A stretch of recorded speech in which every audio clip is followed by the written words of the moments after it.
Good day, everyone. My name is Kwao Mawuena with the index number 2425403915, and I'm presenting on memory cache mapping technique.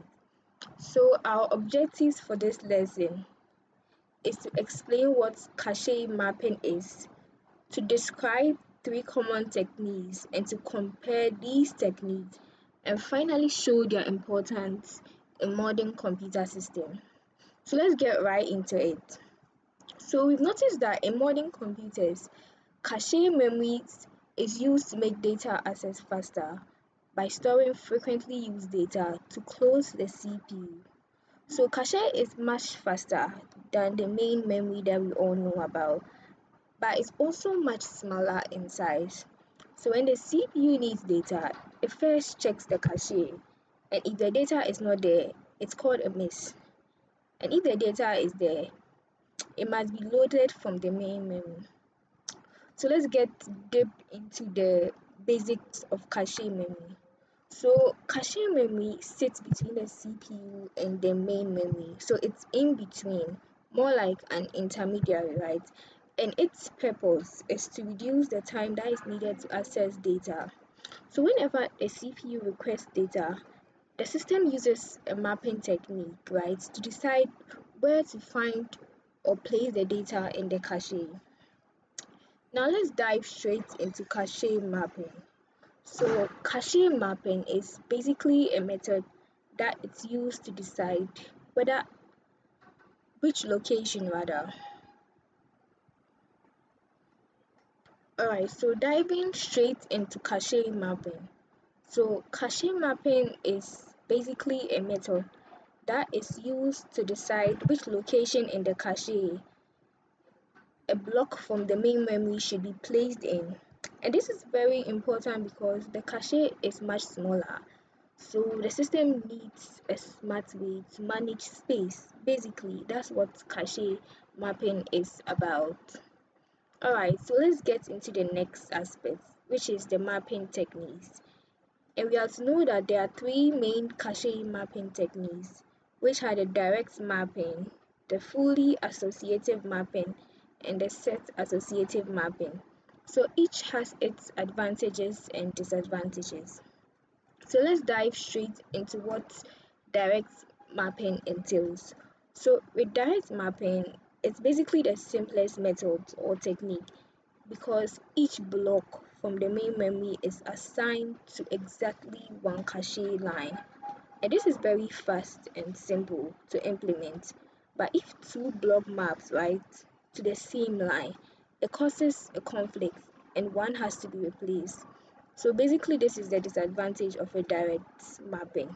So if two blocks map to the same line, it causes a conflict and one has to be replaced. And its advantage is that it's very fast and simple to implement. Alright, so getting into the other technique, which is the fully associative mapping. So in fully associative mapping, a block from main memory can go into another line in the cache, and this eliminates conflicts because the system can place the blocks anywhere. However, it's more complex and expensive to implement. So this is also a clear and simple explanation of what a fully associative mapping is. So its advantage is that it eliminates conflicts. However, it's more complex and it's very expensive to implement as compared to the direct mapping. Alright, so getting into the last aspect of the technique, which is the set associative mapping. So set associative mapping is a compromise between the two, right? So the cache is divided into sets, and each block can go into any line within its assigned sets, right?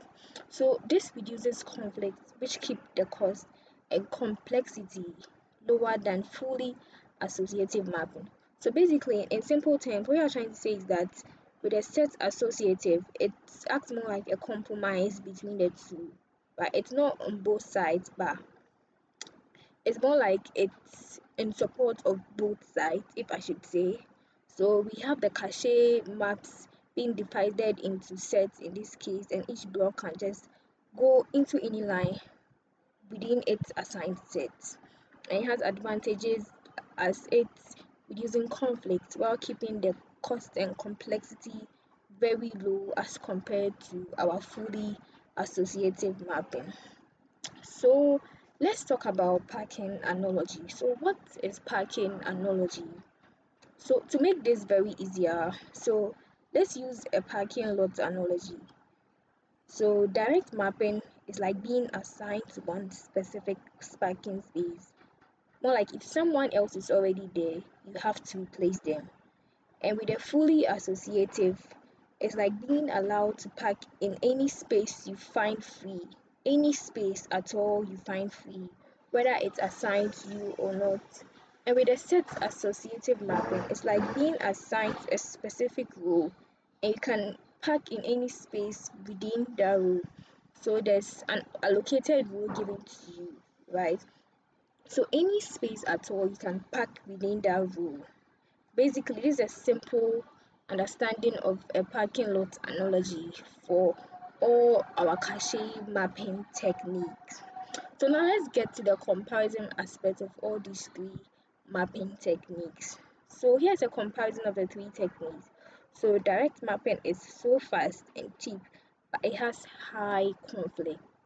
And with a fully associative, as you can see, the mapping has no conflict, but it's highly expensive. And with a set associative mapping, it balances both conflicts and costs, basically.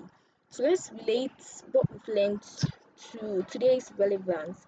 So cache mapping techniques are still very important today, and they are used in various CPUs, our smartphones, our servers, and all modern computing devices to improve performances. Basically, they are used in our everyday technology life, if I should say. So let's conclude on this lesson. So in conclusion, we can say that cache memory improves data access speed by storing frequently used data closer to the CPU. And mapping techniques helps us to decide where data is placed in cache. That's simple English. Mapping techniques just help you know or decide where data is placed in cache. And understanding these techniques is key to designing efficient computer systems. Basically, that is what cache mapping techniques and its basics are all about. So we took references from our teachers, our lectures notes, that's Mr. Shaibu Adams, and we also took reference from our computer organization by Carl Hamaka and other tutorial points. Thank you very much for watching this video. Alright, see you later.